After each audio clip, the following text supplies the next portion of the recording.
You jangan tengok kau. Bentley owner mesti ada dua isu yang korang pening selalu. Either player original dah hitam ataupun rosak, and bunyi tak ada. So kita hari ini ada satu best solution untuk korang. So inilah dia.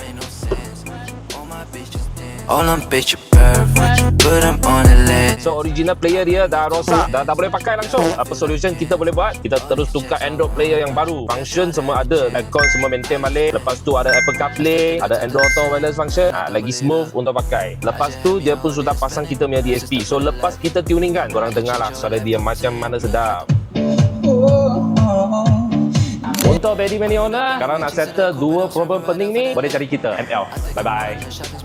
Breaking that back at the mall. Build up and chick, keep on weighing me down. I feel like I'm stuck in a rut.